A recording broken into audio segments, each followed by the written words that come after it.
This next one is a special friend. I've been knowing him since, man, I think we were 6 years old, one block away from each other. I think I might have spent the night over his house all the time. He spent the night at my house all the time. We ate pizza together. We played every game you can name. This is a little bit more sentimental for me because our families were like one, and we watched each other grow up. We walked to Little League Baseball every day. Very competitive. He would say, he would jock all the pictures, the great pictures of the league. And I'd tell him I hit a home run off all of them, including him. This guy had the best curveball you ever want to see. But I had to talk him into throwing me a fastball in order for me to hit him. And just to share a time we had a game, I think it was an all-star game against each other, two separate teams. And I told him, don't dare throw me a fastball. But I didn't want the curveball, so I was talking that mess, but I didn't want the curveball. He went up there and threw me that curveball. It was a strike. And he snuck a fastball by me. And his big mistake was to try to do another one. My body was just like this as we all watched the ball travel to no man's land. I was known for a little better hitter than most. But this guy right here, he did the same thing. He went up to bat against me. I was pitching. He was swinging the wind like it was no other. And I snuck one by him, and sure enough, he got me. Put mine over the fence as well. So he was always evening it up. It was always side by side. This guy is Torrance Stennis. Now, Torrance holds a distinctive that no one else in this program can claim. As Coach Mayden said, he was the first player that he had to take his belt off for to discipline. That was true.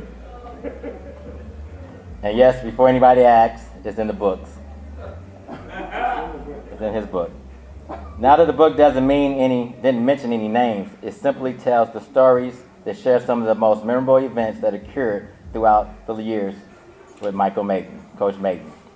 But if you read the chapter about the road trip to Chillicothe, Ohio, involving a girl in a car, well, let's say that was Torrance Stennis.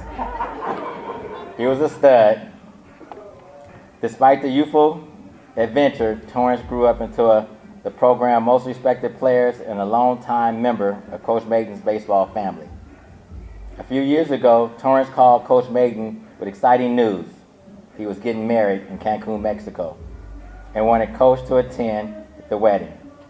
Then just a few weeks later, he called back and asked for an even bigger request. He asked Coach to officiate the ceremony. Coach gladly accepted. As Coach often says, I only show up because you're my guy.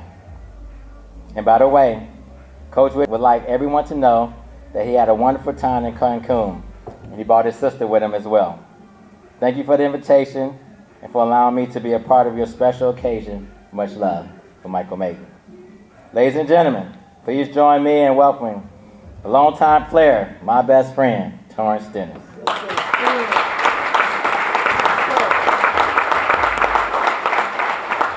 And you tell how we connected at the hips. We did not plan to dress alike today. So just tell you how this wasn't planned. So he got the memo. Good people.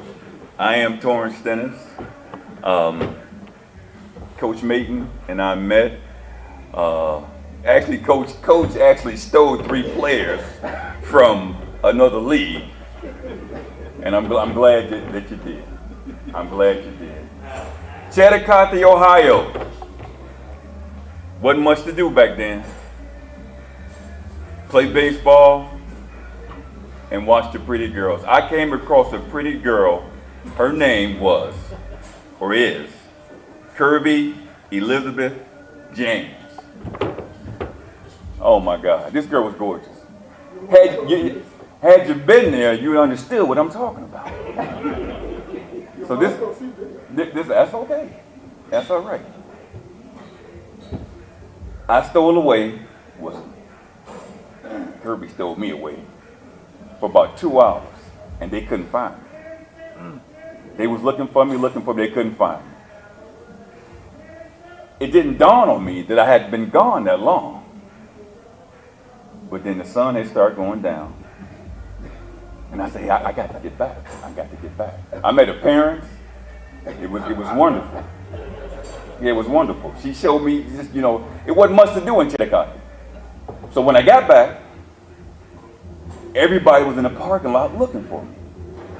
And I said, something must be going on. So let me find out what's going on. Pull on up in here. Coach came to me and he says, boy, where you been? I said, Coach, I wasn't gone for that long. And he said, had anything happened to you, what would I tell your mother? At that time, it dawned on me that I had to take responsibility and accountability for myself. And I apologized to him immensely.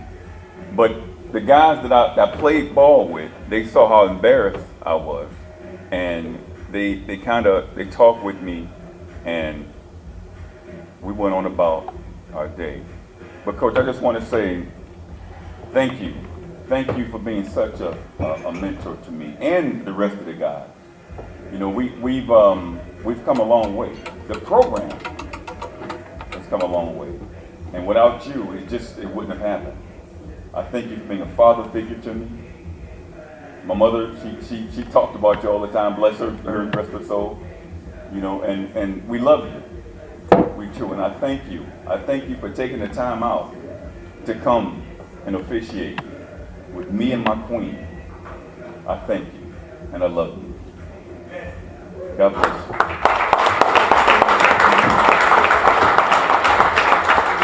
I wrote 2 books. First one, Game Changers, Birth of Negro League Baseball, Roof Officer. And then my second one was The Diary of a Coach.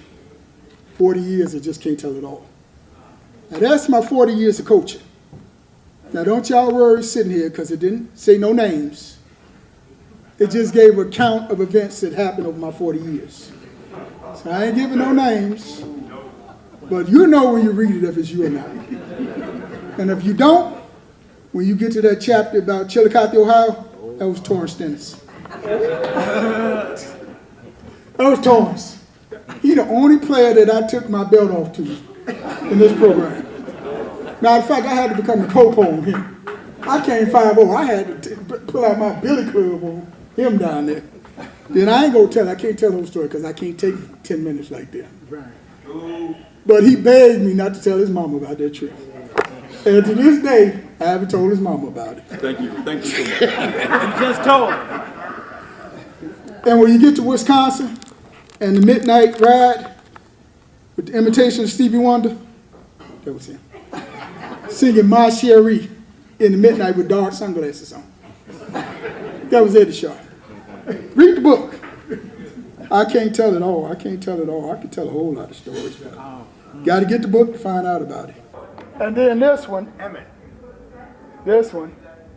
Now, I'm supposed to be quicker to the point, but I got to tell the story.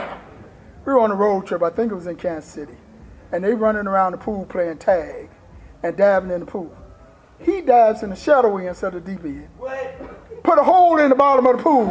He cracked the pool with that blockhead of his. And the hotel want to sue me for their pool. I told him it's his head, not mine. I couldn't put it in the book, but it's going to be in the next book. Xavier Burns.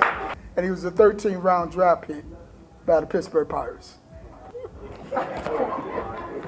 Look at that head. Look at that head. And to show you the characters we have, it was Gerard Bowman who came and told me, it was about 4 o'clock in the morning, Mr. Mayden, Ralph ain't on the bus. I got off the bus to use the washroom and pull over and get me a break, and Ralph got off, and I didn't know he was off the bus. And I said, boy, go on sit back down. You know, they act silly all the time on the bus and everything. Go on sit down. He said, no, Mayden, I'm not shitting you. Ralph not on the bus. We had drove 4 hours down the road, had to drive 4 hours back, and still couldn't find him. got to read the book, but we got home. He had beat us back home.